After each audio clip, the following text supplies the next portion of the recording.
also. Global problem એના માટે કહું છું, સાંભળો એક મિનિટ. ગ્લોબલ પ્રોબ્લેમ એટલે કહું છું because there are some environmental issues but A local પણ હોઈ શકે છે. બરાબર છે. what I am talking about is global environmental issues.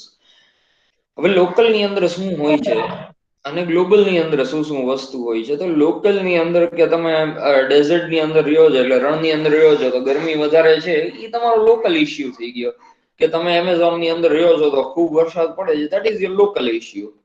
but what about a global issues કે એવા ઇશ્યુઝ કે જે આખા વિશ્વ અત્યારે પ્રોબ્લેમ ફેસ કરે છે, એવો ઇશ્યુ કે જેનો પ્રોબ્લેમ આખો વિશ્વ અત્યારે ફેસ કરે છે, એવા કયા? Corona pandemic. Okay, corona pandemic. Actually, this is not a environmental issues. What I am talking about is environmental issues, right? Air pollution, water pollution. Exactly right. Exactly right. So, first of all, we can talk about a ozone layer. Ozone layer જે છે એ અત્યારે સૌથી global environmental issues માંથી એક છે. Now, can you tell me what is the ozone layer? કોઈ કહી શકે છે કે ઓઝોન લેયર શું છે? અને પ્લીઝ એક સેકન્ડ, એક જણ વાત કરતા હોય ને ત્યારે બીજો એ કમ્પ્લીટ થાય ને પછી વાત કરે તો શું છે કે બધા સાંભળી શકશું આપણે, બરાબર ને? યસ સર, ગુજરાતીમાં એક્સપ્લેન કરી શકું? 100%. હા તો સર, ગ્લો આપણે ઓઝોન સ્તર એ છે કે છે ને સૂરજમાંથી અલ્ટ્રાવાયોલેટ કિરણો જે આપણા પૃથ્વી પર આવે છે જેનાથી પૃથ્વીના નુકસાન થાય છે, ઝાડવાઓને, મનુષ્યોને. એનાથી છે ને બચાવવા માટે થઈને પૃથ્વીની આસપાસ એક વાતાવરણ એટલે એક લેયર થઈ ગયું છે જે ઓઝોન લેયર છે, જેનાથી જે આપણને આપણે સૂર્યના કિરણ, અલ્ટ્રાવાયોલેટ કિરણથી બચાવે છે, આપણે મનુષ્યને, વૃક્ષોને, પ્રાણીઓને, એવી રીતે સર. ઓકે, બીજું કઈ? અને સર આમાં ઓક્સિજનના ત્રણ ઓલા મોલેક્યુલ્સ હોય, O3. Okay, anyone else? કોઈ બીજું કઈ આમાં એડ કરવા માંગતું હોય તો?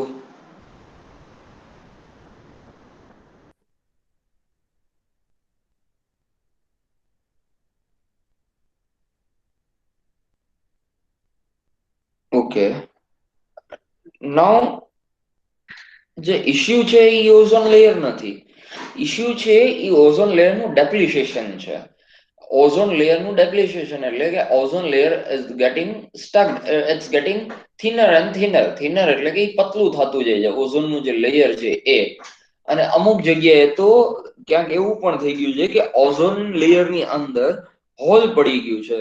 Do you know the place where it is? હા સર, ઓસ્ટ્રેલિયા. એન્ટાર્ક્ટિકા. સર એ CFC ને લીધે થાય ને? એ શેની લીધે થાય છે આપણે નેક્સ્ટ માં જઈએ. First of all what I mean Australia sir. do anyone of you know?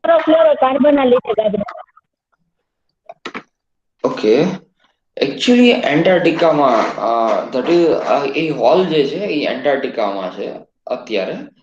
અને એ અમુક ગેસીસ ની લીધે એ ગેસીસ ત્યાં ગયા અને એને થિનર કરતા ગયા.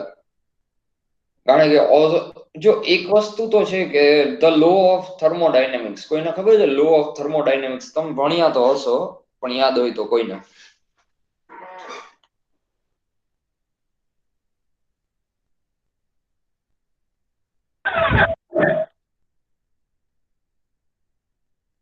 યાદ છે કોઈને?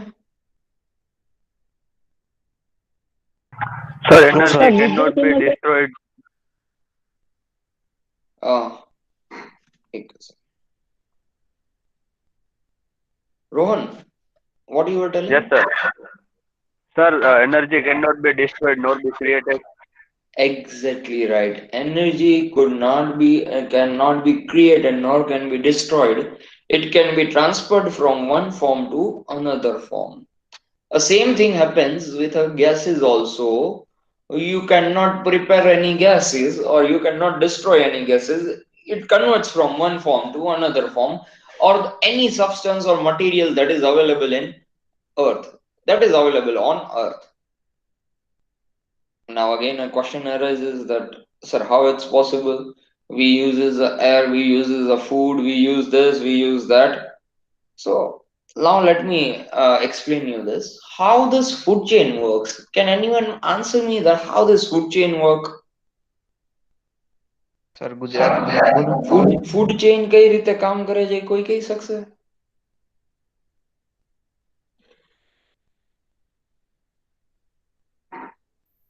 હા, આપણે જે આપણે સિંહ હોય તો ઈ જે હરણ ને ખાય, હરણ ઘાસ ને ખાય, એ રીતના.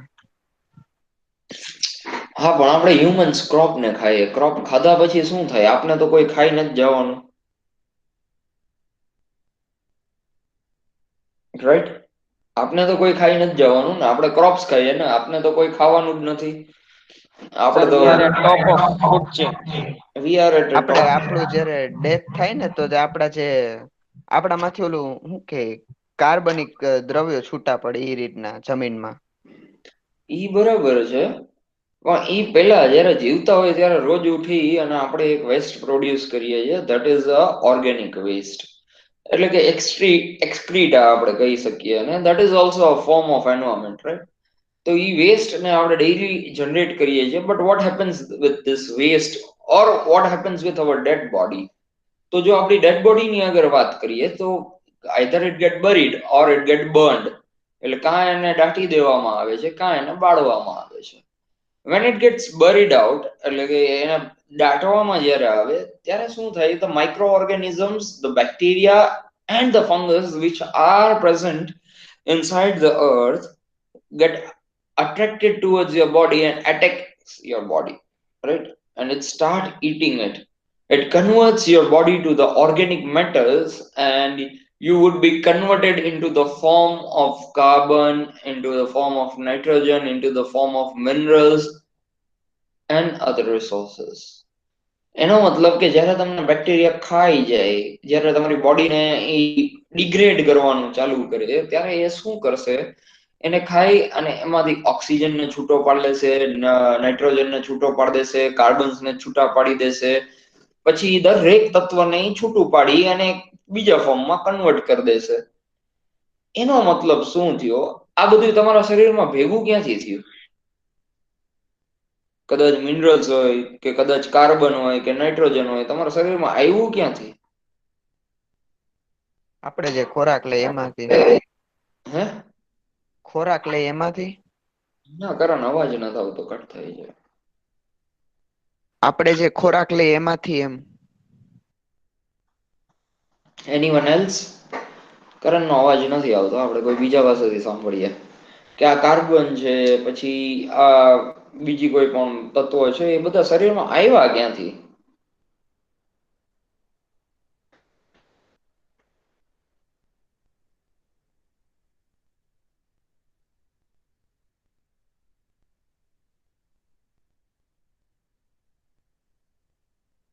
From food. કોણ છે ફ્રોમ ફૂડ વાળું? કોણ હતું ફૂડ વાળું? Sir me. Harsh. Okay. So Harsh, yes, that's right. આપણે ખાઈએ, આપણો જે ખોરાક છે એ ખોરાકમાંથી એ આવે છે. એટલે કે આપણું ફૂડ જે છે, જે ફૂડ આપણે ખાઈએ છીએ, એ ખોરાકની અંદરથી આ બધી વસ્તુઓ આવે છે. અને આવી અને ક્યાં જાય છે? તો કે સ્ટોર થાય છે આપણા બોડીની અંદર. હવે આ જે છે એ સ્ટોર થતું કઈ રીતે હોય? તો it get stored according to your requirement also. પણ સર, હેલો. હા હા, બોલો. પણ સર આપણે તમે કે સર આપણે ફૂડમાં અંદર આવે છે આ બધા ઓક્સિજન, આપણે ઓક્સિજન સિવાયના બધા વાયુઓ. હા. હા તો સર, તો એ બધા આપણા શરીરમાં પ્રક્રિયા થાય એના દ્વારા બહાર ના નીકળી જાય? નીકળતું હોય, પણ શરીરને જે જરૂર હોય એ શરીરમાં જ અંદર રહે. જાણે કે ઓકે સર. તમારું માંસ છે, તો વોટ ઇઝ ઇટ? ઈ શેનાથી બન્યું છે? બરાબર છે. તો એવા અલગ અલગ ઘણા બધા સબસ્ટન્સીસ હોય છે કે જેનાથી બન્યું છે it is a carbon chain, જેને આપણે કાર્બોહાઈડ્રેટ્સ કહીએ છીએ. પછી પ્રોટીન ચેન જે છે તો એ પણ કાર્બનની ચેન હોય છે.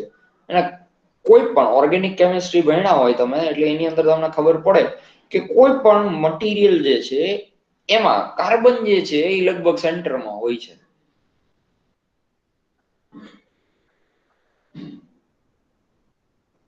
અને ઓર્ગેનિક કેમિસ્ટ્રીની અંદર ખાસ, રાઈટ? એટલે કાર્બન છે એ આપણા શરીરનો એક પાર્ટ છે. અને carbon can be formed in many other ways. Carbon dioxide જે છે તો એ ગેસિયસ ફોર્મ છે. ખાલી કાર્બન છે તો એ સોલિડ ફોર્મ છે. કાર્બન લિક્વિડેશિયસ ફોર્મમાં પણ ક્યાંક ડિઝોલ્વ ફોર્મમાં પણ જોવા મળતો હોય છે. જાણે કે ગ્રેફાઇડ, ગ્રેફીન, ગ્રેફિન ઓક્સાઇડ, તો આ બધા જે છે it is a carbon form, કાર્બનના સોલિડ ફોર્મ, જે પાવડર ફોર્મ, સોલિડ ફોર્મ, એ જે આપણે પેન્સિલની અંદર જોવા મળે. ડાયમંડ છે it is a form of carbon. તો આ બધી કાર્બન ચેન્જ જ છે. અને actually we human being is also made from some carbon chains, some protein chains, some minerals, some vitamins, and few many other things. આ બધું ભેગું કરીને હ્યુમન બોડી બન્યું છે. Now why I talk to you all this? હું જ્યારે ઓઝોનની વાત કરતો હતો ત્યારે ઓઝોનથી આપણે અહીં સુધી શું કામે પહોંચ્યા? Because a human being અથવા કે એનર્જી કે અથવા કે ગમે એ વસ્તુ જે છે એ પૃથ્વી ઉપર એવું છે કે એને નથી બનાવી શકાતી, નથી એને ડિસ્ટ્રોય કરી શકાતી. એ એક ફોર્મમાંથી બીજા ફોર્મમાં કન્વર્ટ થઈ જ રાખે, થઈ જ રાખે. આયન છે એટલે કે લોઢું છે તો લોઢું શેમાં જાય? તો લોઢું કે લોઢું કાટ થાય એટલે આયન ઓક્સાઇડ બને. આયન ઓક્સાઇડ બનીને ખરી જાય, રસ્ટ થઈ જાય.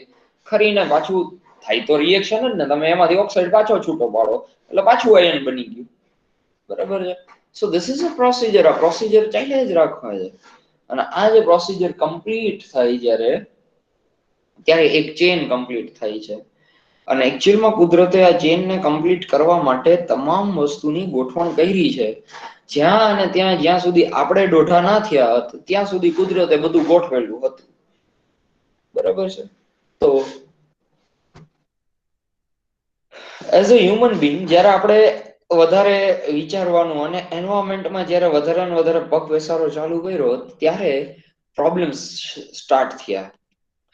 હવે એમાં કોઈ ગ્લોબલ એન્વાયરમેન્ટલ ઇશ્યુઝની આપણે વાત કરીએ કે એક એવા ગ્લોબલ એન્વાયરમેન્ટલ ઇશ્યુઝ કે જે અત્યારે વર્લ્ડ ફેસ કરે છે આખે આખું, તો એક ઓઝોન ડેપ્લિશેશન છે, બીજું ક્લાઇમેટ ચેન્જ છે, ત્રીજી વસ્તુ છે ગ્લોબલ વોર્મિંગ છે.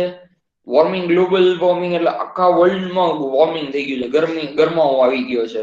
આખા વર્લ્ડનું ટેમ્પરેચર ગરમ થવા માંડ્યું છે. તો that is your global warming also. So there are it's not about one or two. Sir sir તમે કીધું ગ્લોબલ વોર્મિંગ થી આખા પૃથ્વીનું ગરમ તાપમાન થવા માંડ્યું છે. હા તો સર એમાં સર એવું કહેવામાં આવે છે કે જો આવી રીતના રહ્યું ને તો સર આવી રીતના રહ્યું ને તો એક સમય એવો આવશે કે પૃથ્વી એક બની જશે. શું બની જશે?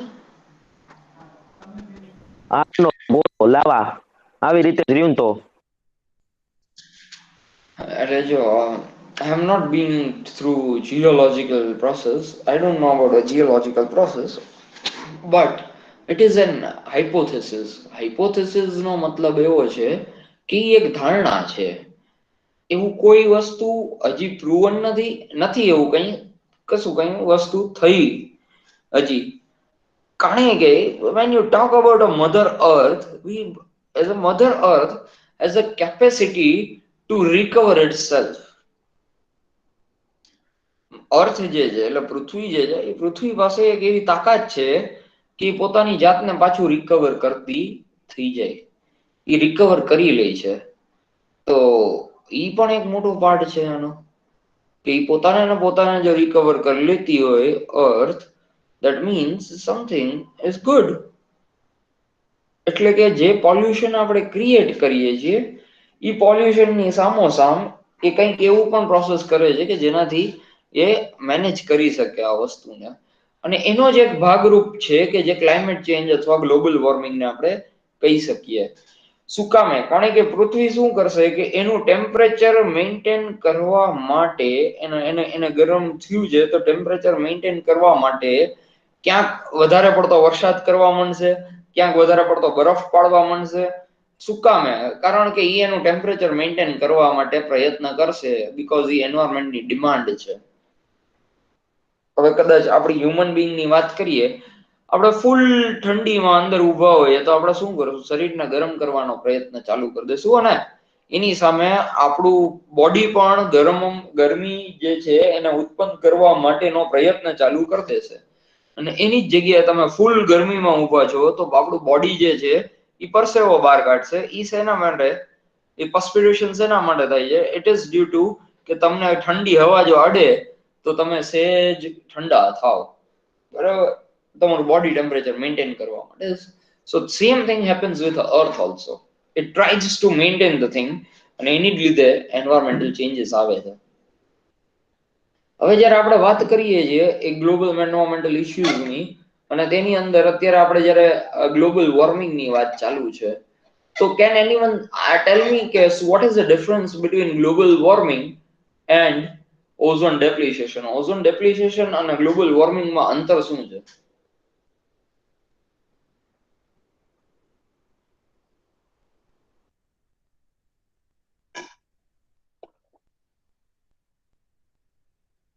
આ ઓઝોન નું જે ડેપ્લિકેશન છે ને, હેલો, એટલે એમાં જે એ ઓઝોન વાયુ છે ને એ અલ્ટ્રાવાયોલેટ કિરણ ને એ બધા એને શોષી લે. હવે જ્યાં ઓઝોન ન હોય તો ઈ બધા પૃથ્વી ઉપર પડવાના છે. એટલે અલ્ટ્રાવાયોલેટ કિરણ એક બહુ હાનિકારક કહેવાય ને, એનાથી પૃથ્વીને શું કે ટેમ્પરેચર ને વધે, એટલે શું નુકસાન થાય. અને જે ગ્લોબલ વોર્મિંગ કોના લીધે થાય? તો એક તો કાર્બન ડાયોક્સાઇડ ને કાર્બન મોનોક્સાઇડ. હવે સૂર્યનું જે તાપમાન હોય એ કાર્બન ડાયોક્સાઇડ ને કાર્બન મોનોક્સાઇડ એને પોતાનામાં શોષી રાખે, કે જે પૃથ્વીના જે કિરણ, સૂર્યના જે કિરણો પૃથ્વી ઉપર પડે ને તો એને પાછા ન જવા દે. પાછા ન જવા દે ને તો એ કાર્બન ડાયોક્સાઇડ ને કાર્બન મોનોક્સાઇડ પૃથ્વી ઉપર જ રહી કિરણો સૂર્યના, અને એને લીધે ટેમ્પરેચર વધે, એટલે ગ્લોબલ વોર્મિંગ થાય. Exactly right.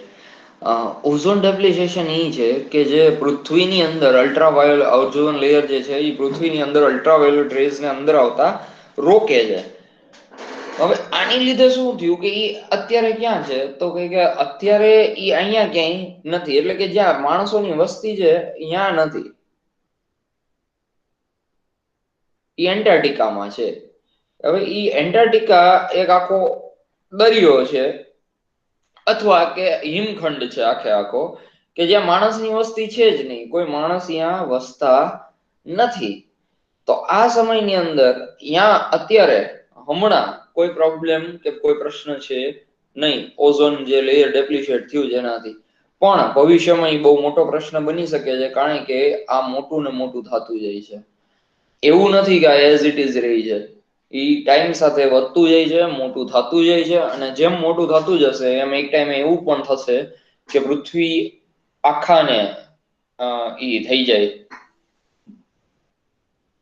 So this it might can happen, and it can be happen કે ભાઈ આવું તે થશે અને આખી પૃથ્વીમાં ઓઝોન ડેપ્લિશિએશન થઈ શકે. એટલે ઓઝોન માટેનું એક અવેરનેસ અત્યારથી સ્ટાર્ટ કરી દીધી છે. સેકન્ડરી થિંગ જે છે કે ગ્લોબલ વોર્મિંગની આપણે વાત કરીએ છીએ, જ્યારે ગ્લોબલ વોર્મિંગની વાત કરીએ છીએ તો it is a part of pollution, it is a part of global pollution. Pollution ખાસ કરીને એન્વાયરમેન્ટલમાં એર પોલ્યુશન. હવે કોઈ પણ પોલ્યુશન ની અંદર આપણે વાત કરીએ તો અલ્ટિમેટલી એકવાર એર પોલ્યુશન થઈ ગયું ને, એર પોલ્યુટેડ થઈ ગઈ ને, તો એને ક્લીનિંગ કરવી છે ને આપણાથી પોસિબલ નથી.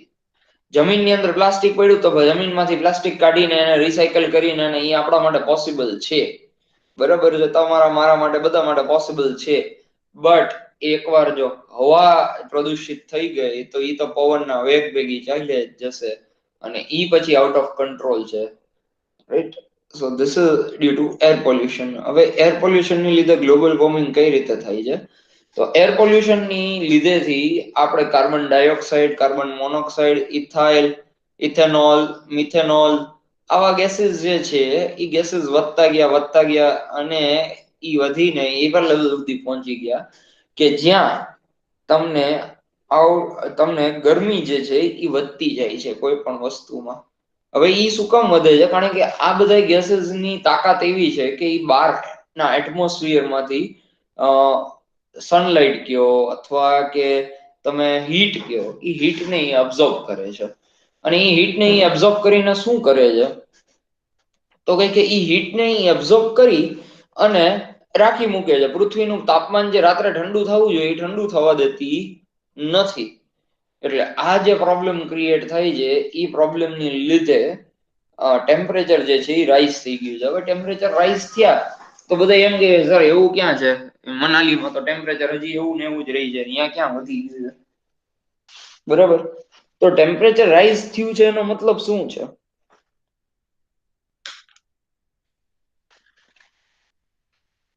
ટેમ્પરેચર રાઈઝ થઈ ગયું છે એનો મતલબ શું છે? આજે સર જે ગરમી બરફ હોય ઓગળવા માંડ્યા છે. બરફ ઓગળવા માંડ્યા છે તો બરાબર છે, એ તો એની ઇફેક્ટ છે. પણ ટેમ્પરેચર રાઈઝ થઈ ગયું એવું કેમ કહી શકાય? સર જ્યાં ગરમી થી ત્યાં વધારે ગરમી પડે અને ઠંડી થી ત્યાં વધારે ઠંડી પડે. એવું તો નથી, પણ જાણ કે રાજકોટની અંદર ટેમ્પરેચર જે હતું એ 45 ડિગ્રી ઉનાળાની અંદર હતું, તો એની જગ્યાએ અત્યારે 47, 48 સુધી વયું જાય છે. બરાબર છે. તો 2 ડિગ્રી સેન્ટીગ્રેડ અત્યારે ગરમી વધી ગઈ કહી શકાય.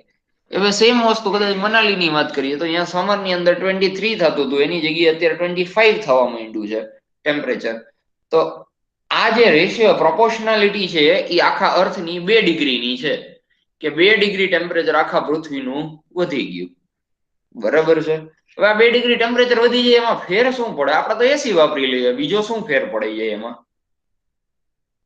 એસી માં ઓલું સીએફસી છોડે ને એટલે પાછું હતું નહીં નું ના થઈ ના, એ ગયું. તો સરસ મજાનું હવે નવા એસી આવી ગયા, એમાં સીએફસી નથી આવતું. તો હા શું એમાં ફેર પડે? એચએફસી આવે. હે? તો હવે શું ફેર પડે? ચલો હવે નવા એસી આવી ગયા, સીએફસી નથી આવતો, તો હવે શું ફેર પડે? ચલો. આ ટ્રીઝ ઓછા થઈ ગયા ને, બરાબર છે. અને વસ્તી વધારો થયો એટલે જેમ વસ્તી વધારો થાય તો કાર્બન ડાયોક્સાઇડ પબ્લિક જાજુ છોડવાની ને એમ ઓક્સિજન લઈને. પણ ભલે ને ઈ છોડે, એમ કહું છું, આપણે શું ફેર પડે છે એમાં?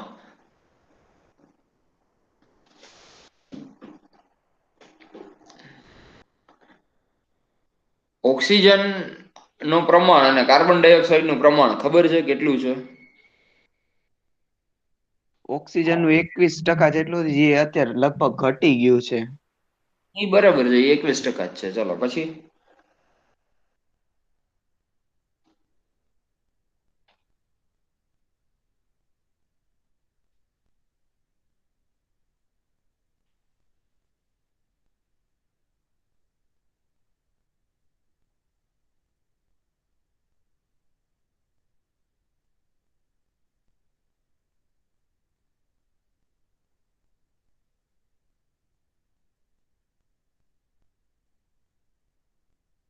કોઈ છે આન્સર?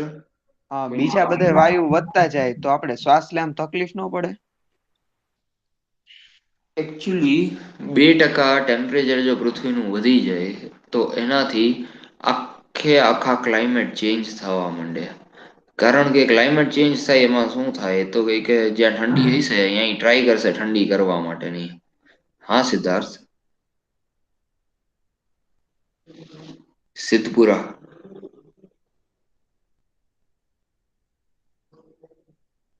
ઓકે.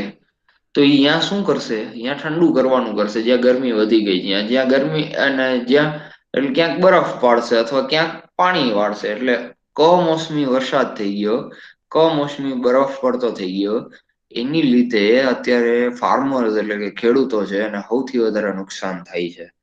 અને આને આ સિચ્યુએશન રહી તો ઘણી ટાઈમ એવું પણ થશે કે આપણી ફૂડ ચેઇન જ આખી વિખાઈ જશે, અથવા ક્રોપ પીરિયડ્સ જ આખા ચેન્જ થઈ જશે, અથવા કે એવું પણ થઈ શકે કે ક્રોપિંગ આપણે કરવું હોય તો ઘરની અંદર જ કરવું પડશે, બહાર કરી જ નહીં શકીએ. So this are the global warming issues, global વોર્મિંગના પ્રોબ્લેમ્સ, અને એના આ ગ્લોબલ ઇફેક્ટ છે કે જે બધાય જોવે છે.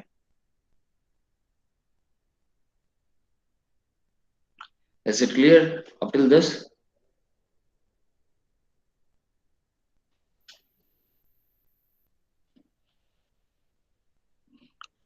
ઓકે, તો નેક્સ્ટ ની જે આપણે છે એ વાત કરીએ તો એસિડ રેન જે છે એ પણ એક ગ્લોબલ ઇશ્યુઝમાં આવતો જાય છે. Now what do you understand by acid rain?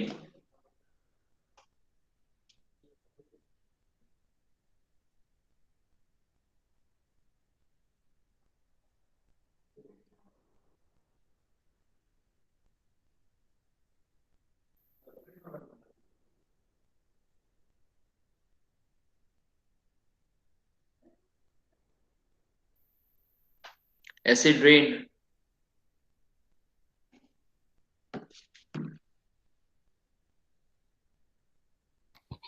Sir જે એસિડ રેન થી આપણે બિલ્ડિંગ ડેમેજ થઈ જાય ને એ પ્રકારનો આપણે કેમિકલ એમાં નીકળતા હોય ઝાડવા ને Okay, એ બધું બાળી why નાખે. why do acid rain takes place?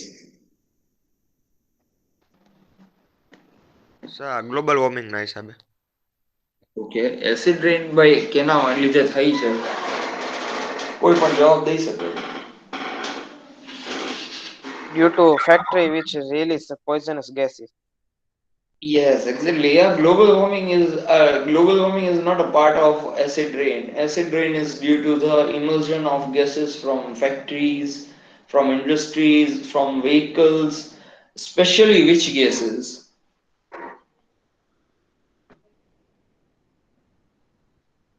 Which gases are responsible for acid rain? So nitrogen and sulfur. Exactly.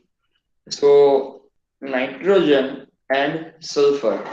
So there are two things, sulfur dioxide and nitrogen oxides.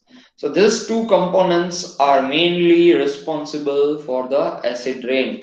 એટલે કે આ બે ગેસીસ જે છે એ શું કરે તો કે ઉપર હવામાં જાય અને હવામાં જે H2O એટલે કે વોટર જે પ્રેઝન્ટ છે વેપર ફોર્મમાં એની ભેગું રિએક્શન કરે અને શું કરે તો કે સલ્ફર ડાયોક્સાઇડ અને નાઇટ્રોજન ઓક્સાઇડ આ બે વસ્તુ બનાવે અને નાઇટ્રોજન ડાયોક્સાઇડ બનાવી દે એટલે એક સલ્ફ્યુરિક એસિડ બનાવી દેશે અને એક એસિટિક એસિડ બનાવી દેશે અને છેલ્લે અલ્ટિમેટલી શું બનશે તમારે એસિડ રેન થશે.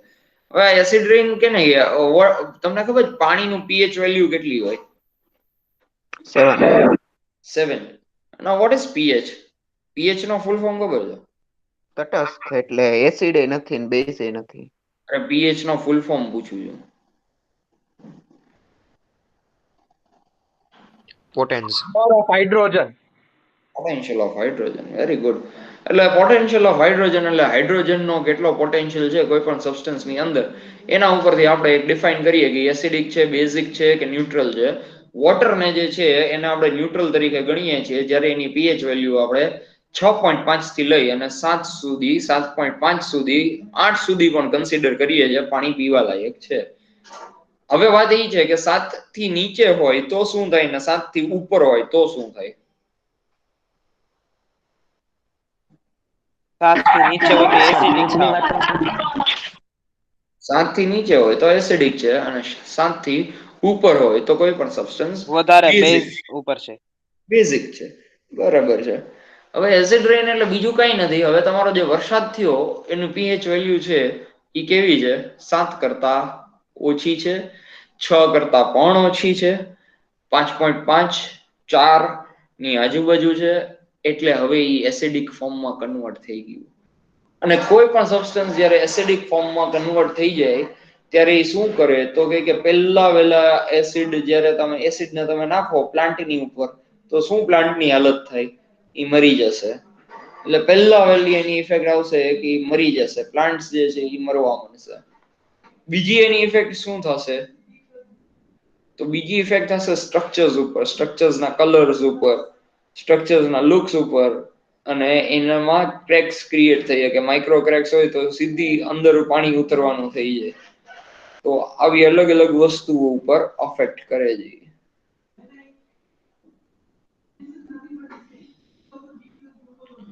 ચલો, anything? Okay, anyone else? Now anyone can say any other effects acid rain થી શું બીજી કઈ ઇફેક્ટ થઈ છે કઈ ખબર છે? સ્કિન ઉપર પ્રોબ્લેમ પડે. Exactly right. અગર હ્યુમન બીંગ ને જો આવી ગયું તો સ્કિન પ્રોબ્લેમ, સ્કિન ડિસીઝીસ થઈ શકે છે. એટલે કે એ વરસાદ આપણી ઉપર પડ્યો તો સ્કિન ડિસીઝીસ થઈ શકે છે, આપણા vehicles ને ડેમેજ થઈ શકે છે, vehicles ના પેન્ટ્સ ને ડેમેજ થઈ શકે છે. So we have a variance of things કે જેમાં ડેમેજ થવાનો ચાન્સીસ બહુ બધા છે. બરાબર છે. સર ઘણા લોકો રેઇન વોટર કલ્ટિવેશન કરે એની હિસાબે એ પાણી પીવે તો હેલ્થ ડિસીઝ થાય. ઈ રેઇન વોટર હાર્વેસ્ટિંગ કહેવાય એને. એન્ડ રેઇન વોટર હાર્વેસ્ટિંગ ની અંદર ઈ બરાબર છે કે જો ઈ પાણી પી લીધું તો ડિસીઝ થઈ જાય, પણ એમાં બે વસ્તુ છે કે એક તો તમે પાણીનો સંગ્રહ આખી વરસાદી સિઝનમાં કરો છો, અને કમોસમી વરસાદ હોય અથવા કે આવો કઈક એકાદો છૂટો છવાયો વરસાદ હોય એનું પાણી ને ઓલું પાણી બે ભેગું થાય અને એને પીવામાં આવે તો એટલી બધી એસિડિટી એમાં હોય નહીં, કારણ કે ડિઝોલ્વ ફોર્મમાં હોય. આ કેના જેવું છે કે 10 લીટર પાણીમાં 1 લીટર ખાંડ નાખી હોય તો કેવું લાગે? સોરી, ખાંડનો મને નથી ખબર માપ, પણ આ એના જેવી વાત છે કે 10 લીટરમાં તમે એક નખ જેટલી પાણી ઓલું તમે નાખી દીધું સોલ્ટ, બરોબર છે, તો કેટલું થાય? કઈ ન થાય, ખબર ના પડે કે ક્યાં અંદર વયું ગયું હોય છે, અને ન એનો સ્વાદ આવે, ન એનો ટેસ્ટ આવે.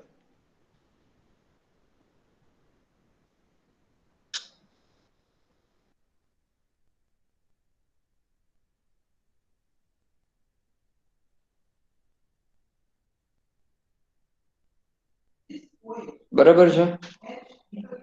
ઓકે, તો હવે આપણે આગળ વધીએ અને આ today we will learn about ozone. Ozone અને ઓઝોનની પ્રક્રિયાને આજે આપણે ભણવાના છીએ.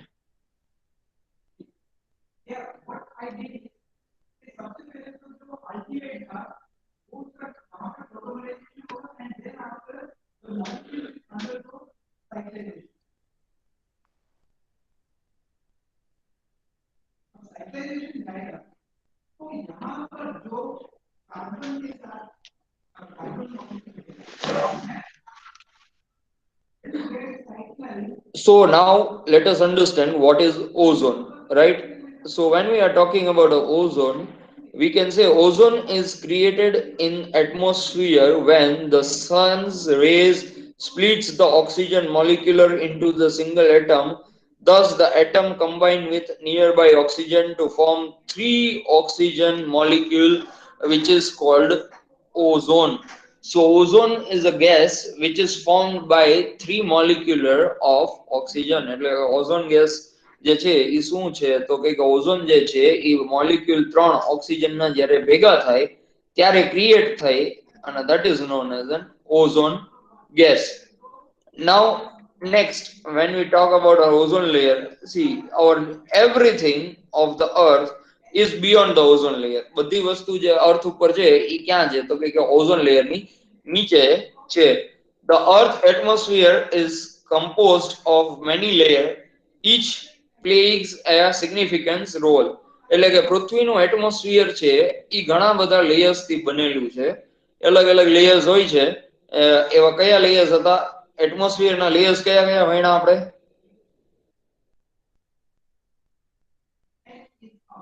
એટમોસ્ફિયર ના કયા કયા લેયર્સ ભણ્યા છીએ આપણે? ટ્રોપોસ્ફિયર ને સ્ટ્રેટોસ્ફિયર ને એ બધા, એક્ઝેક્ટલી, ટ્રોપોસ્ફિયર, સ્ટ્રેટોસ્ફિયર, મેસોસ્ફિયર, થર્મોસ્ફિયર ને એક્ઝોસ્ફિયર. atmosphere and all that things, right? તો આપણે અલગ અલગ લેયર્સ ભણ્યા છે. એ લેયર્સ શેના માટે ભણ્યા છે કે to understand the atmospheric composition. હવે ઈ જ વસ્તુની વાત કરીએ આપણે કે ઈ શું છે, કેવી રીતે છે, અને વોટ વી હેવ સ્ટડીડ. બરાબર, તો એ જ વસ્તુને આપણે અહીંયા ક્લેરિફાઈ કરીએ છીએ કે દરેક લેયર જે છે એનું પોતપોતાનું કંઈક ને કંઈક કામ છે, અને ઈ દરેક લેયર પોતપોતાના કામ જે છે એના જ હિસાબે ઈ વર્ક કરે છે. The earth's the first layer, right, the first layer stretching approximately 10 kilometer upward from the earth surface. એટલે કે પેલું લેયર છે જેને આપણે ટ્રોપોસ્ફિયર કહીએ છીએ, ઈ શું છે તો કે અર્થના સરફેસ થી, એટલે કે પૃથ્વીની સપાટીથી કેટલું ઊંચું છે તો કે પૃથ્વીની સપાટીથી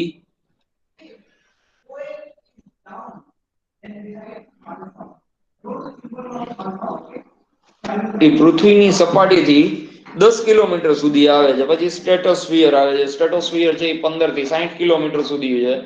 ઓઝોન લેયર જે છે એ સાઇટ ક્યાં થાય છે તો એ કે lower region of stratosphere from about 20 to 30 kilometers above the earth surface. તો આ ક્યાં આવે છે તો કે આ આવે છે ઓઝોન લેયર 20 થી 30 કિલોમીટરના અંતરની અંદર વચ્ચે આવી જાય છે. બરાબર છે. એટલે કે આટલો જે અંતર છે એ અંતરની અંદર એ અંતર્ગત આ છે.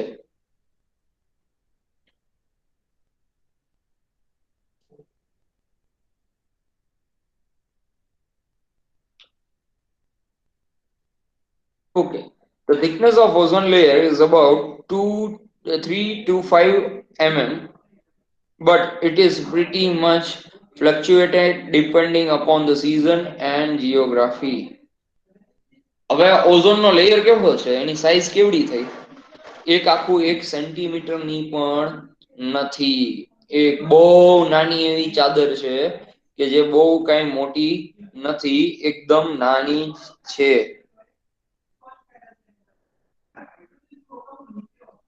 બરાબર છે. તો what does it mean કે ઈ કઈ બહુ મોટી લેયર નથી એક નાની એકડી પતલી ચાદર જે હોય એના ચાદર જેવું છે ગોદડું નથી આપણે ખાલી ચાદર જ છે અને એ જ રીતે આપણે ધ્યાન રાખવું પડે છે.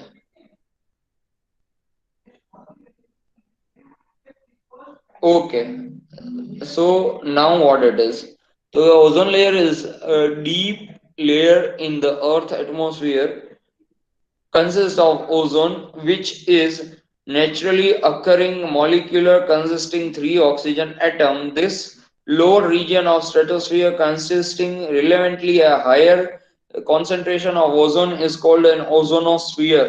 Ozonosphere is found 15 to 35 kilometers 9 to 22 miles above the earth surface.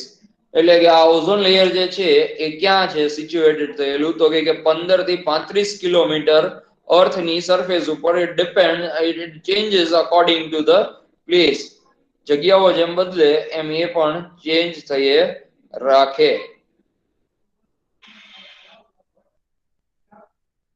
બરાબર છે. ચલો જોઈએ આ શું છે. The earth atmosphere consists of three main layers that differs with the thickness and chemistry. The thickness of an innermost layer, the troposphere, decreases from the equator to the polar side. તો એનું શું થયું વાત કે the thickness of innermost layer કે thickness જે છે એટલે કોઈ પણ લેયર ની ઈ શું થાય તો કે ડિક્રીઝ થાય ક્યાંથી તો કે decrease from the equator to the pole. Pole સુધી પહોંચે એટલે ઘટી જાય અને ઇક્વેટર સુધી વધતું જાય. તો આવી રીતે ઈ લેયર ડિફર થયેલા હોય છે. Now this consisting of an ozone the concentration of an ozone in ozone layer is usually under the 10 parts million, while the average concentration of ozone in the atmosphere is 0.3 parts per million, that means ppm. The highest concentration of ozone occurs at altitude from the kilometer 26 to 28 in the tropical region. That means a tropical region it means near equator and forms 12 to 20 kilometers towards pole. So when you go to the polar side it is less higher, less it covers less distance, but when you are at a equator it has a long distance. એટલે કે તમે પૃથ્વીના pole ઉપર જાઓ તો એનો distance જે છે પૃથ્વીથી એ ઘટી ગયો છે અને જો ઇક્વેટર ઉપર છે તો એ વધારે છે comparatively two the pole.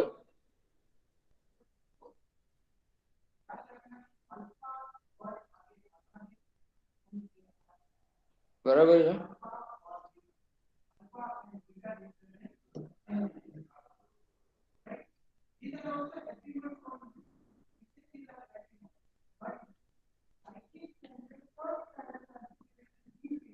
Okay, now what? The essential property of ozone molecule is that it has an ability to block the solar radiation of the wavelength less than 290 nanometer from reaching Earth. In this process, it also absorbs the ultraviolet radiation that are dangerous for the most living being. UV rays, that means ultraviolet radiations, could injure or kill the life on Earth. Though the absorption of ultraviolet rays radiation warms the stratosphere, but it is important for the life to flourish on the planet Earth. એનો મતલબ કે જે ultraviolet કિરણો જે અર્થ ઉપર directly આવે છે, ક્યાંથી આવે છે તો કે સૂર્યમાંથી. તો એ જે છે એ તરત જ માણસ અથવા કે જીવ સૃષ્ટિ કોઈ પણ હોય તો એને તરત જ, એટલે કે કાંઈ પણ લિવિંગ થિંગ્સ જે છે એને ડાયરેક્ટલી ઈ અફેક્ટ કરે છે. અને એ ડાયરેક્ટલી અફેક્ટ કરે છે એના જ લીધે એને ડાયરેક્ટલી ન આવી જોઈએ પૃથ્વી ઉપર, એ બહુ વધારે પડતું જરૂરી છે.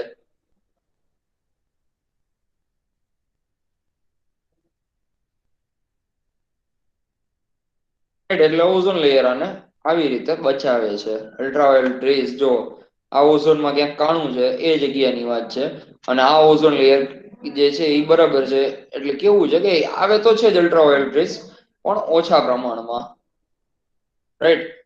Main ozone depletion substance, main ozone depletion નો મેઇન સબસ્ટન્સ કયો છે કે એની લીધે સૌથી વધારે ઓઝોન ડેપ્લિશેશન થાય છે તો કે ક્લોરોફ્લોરોકાર્બન, CFC ગેસ જે કહીએ.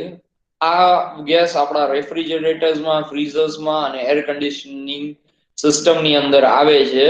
ક્યારે તો કે 1995 સુધીની વાત હતી. પછી તો રિઝોલ્યુશન ઘણી બધી કન્ટ્રીએ ટ્રીટી એક સાઇન કરી છે અને CFC યુઝ કરવા ઉપર બેન કરેલો છે, ને એની જગ્યાએ બીજા ગેસીસનો ઉપયોગ ચાલુ કર્યો છે.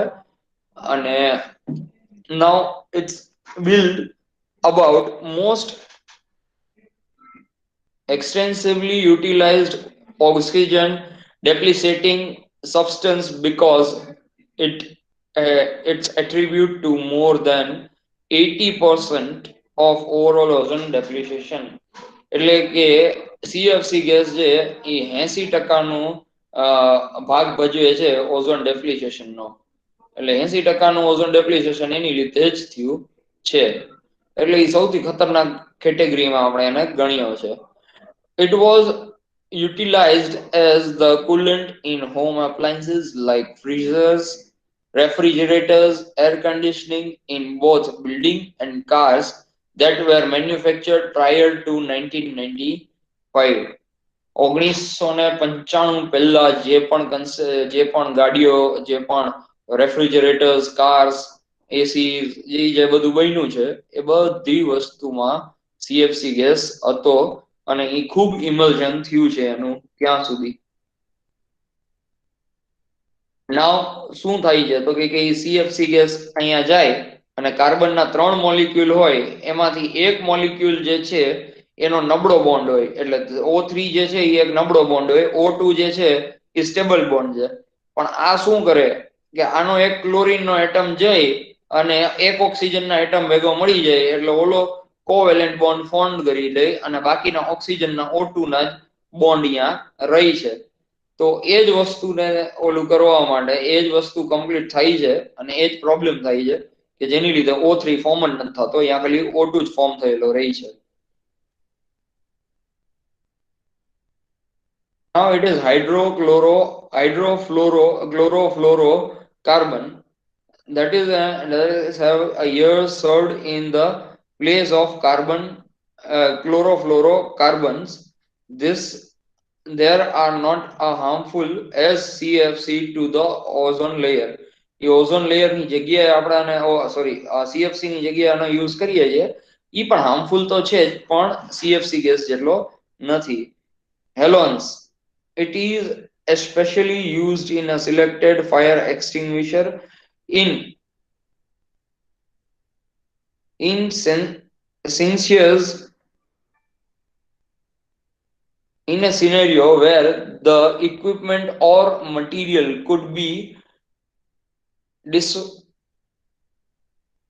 disgusted by water or extinguisher chemical.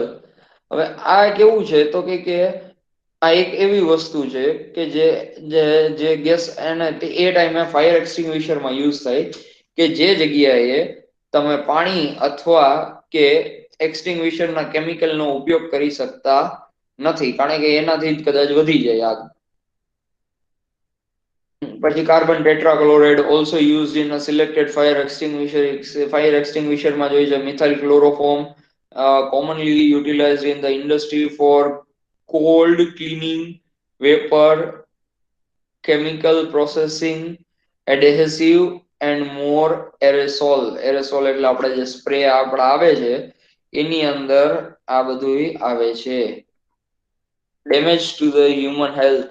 If the ozone layer is depleted, it means the human will be overall exposed to the strong ultraviolet rays. Exposure to the strong ultraviolet rays could cause it could cause skin cancer, right? Sunburn, weakness of immune,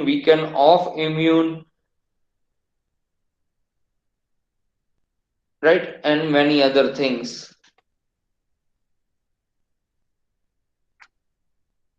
Effect of ozone layer depletion. What happens to the effect of ozone layer depletion? Altered precipitation means આપણે અધૈર્ય વર્ષા થઈ છે, પછી પાણી જે છે એની ગરમી થઈ છે એટલે વોટર સાયકલ જે છે એ આખી ડિસ્ટર્બ થઈ ગઈ છે, અને રેન સાયકલ જે છે એ પણ ડિસ્ટર્બ છે, અને એની લીધે સ્નો જે છે એ પણ ઘટતો જાય છે કારણ કે ટેમ્પરેચર વધતું જાય છે. સીધો પ્રકાશ જે આવે છે એ આઈસ ને પીગળાવી દે છે, મેલ્ટિંગ કરી દે છે.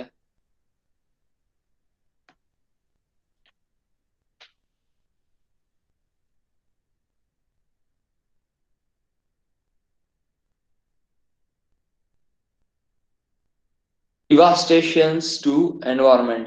Many crop species and vulnerable to the strong many crops species are vulnerable to the strong ultraviolet light, and overexposed may well lead to the mineral growth, photosynthesis and flowering. અમુક જે crop જે છે એ ખરાબ કન્ડિશનમાં આવી જાય જ્યારે એ ultraviolet rays ની અંડરમાં આવી જાય, અને અમુક જે છે એને શું થાય તો એને તો બહુ મજા આવી જાય કે ચલો વાંધો નહીં, બહુ સારું થઈ ગયું, હવે આપણે ગ્રો અપ થવું, આ જગ્યાએ ગ્રો અપ થશું. પણ એનાથી શું થઈ ગઈ કે ફોરેસ્ટની ઇક્વાલિટી હતી એ અલગ અલગ થઈ ગઈ છે, અને અમુક અમુક જે ક્રોપ્સ છે એ ઉગતા નથી ને અમુક જે છે એ ઉગવા માંડ્યા છે.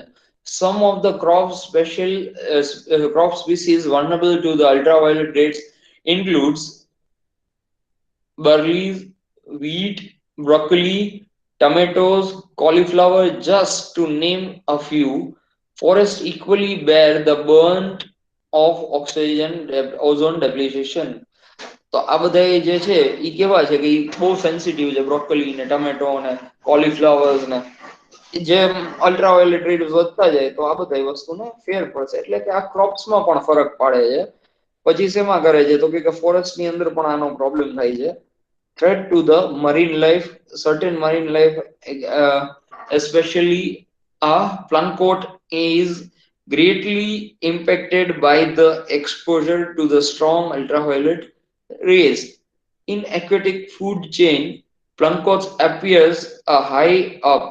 Also, overexposure to the sun rays could reduces the fortunes of fishes, right? So there are many things કે જે આ જે છે અલ્ટ્રાવાયોલેટ રેઝ એ બીજે ક્યાં ઓલો પ્રોબ્લેમ ક્રિએટ કરી શકે છે તો કે એક્વેટિક લાઈફ એટલે પાણીની અંદર પણ જે હોય એને પણ એ ડિસ્ટર્બ કરે છે. હવે પાણીની અંદર જીવ સૃષ્ટિ હોય એમાં પણ જો ડિસ્ટર્બન્સ થાય તો એનો મતલબ કે કંઈ બાકી જ રહ્યું નથી, કોઈ પણ જગ્યાએ કોઈ પણ વસ્તુનું કોઈ જગ્યા એવી નથી કે જે બાકી હોય છે. Now plankton, that means નાના જીવડા હોય plankton એટલે કે જે જીવડા અંદર પાણીની અંદર હોય છે, અને ઈ જીવડા છે ને સૌથી વધારે એટલે કામ આવે કારણ કે ઈ ફૂડ ચેન કમ્પ્લીટ કરે છે. પ્લંકોટ જે છે ને ઈ જીવડા માછલીઓને ખાવાની વસ્તુ છે, અને ઈ જ જ્યારે વયું જાય તો માછલીઓનો જ ખોરાક વયો જાય છે, એટલે માછલીઓ જ સીધી પ્રોબ્લેમમાં આવી જાય. નાની માછલીઓને ન મળે તો મોટી માછલીને પ્રોબ્લેમ થાય, ને મોટી માછલી ના મળે તો એનાથી મોટીને પ્રોબ્લેમ થવાનો છે. બરાબર છે. So it ultimately leads to many problems.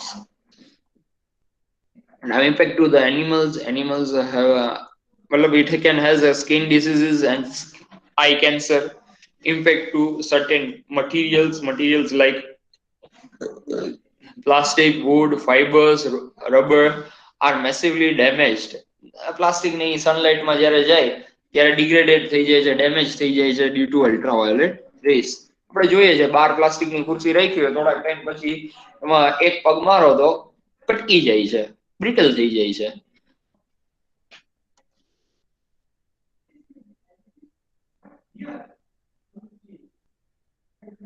Pesticides છે એનો જે છે વોટ વી શુડ ડુ તો કે આપણે પહેલા તો પેસ્ટિસાઇડ્સ યુઝ જે છે એનું ધ્યાન રાખવું જોઈએ. Pesticides are great chemical to rid your farm to pest and વીડ્સ.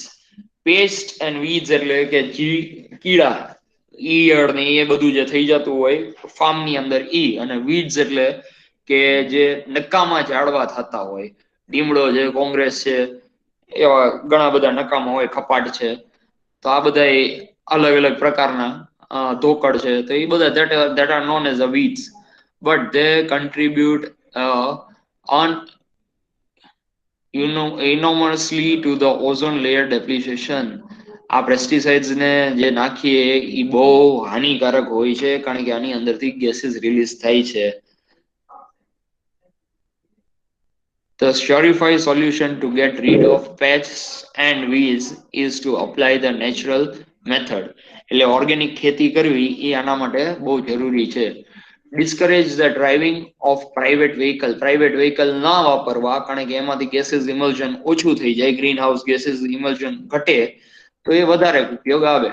Utilization of environmental friendly clean product, environment friendly અને ક્લીન પ્રોડક્ટ નો ઉપયોગ કરી શકીએ. Prohibition of harmful nitrous oxide, તો નાઇટ્રસ ઓક્સાઇડ ને પણ પાછો પ્રોહિબિટેડ કરી લીધો છે એક ટ્રીટી ની અંડરમાં. ક્લોરોફ્લોરોકાર્બન ને પણ કરી દીધો છે.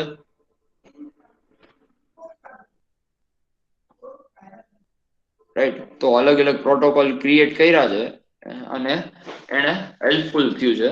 So at the end of the day આપણે આ વસ્તુને ઓવરકમ કરવાનો પ્રયત્ન ચાલુ કરી દીધેલો છે. Is it okay? Clear ocean depletion બધા માટે? Yes. Yes, sir. Okay, so that's all for today's lecture. You can give your attendance and then you can leave. First of all, mechanical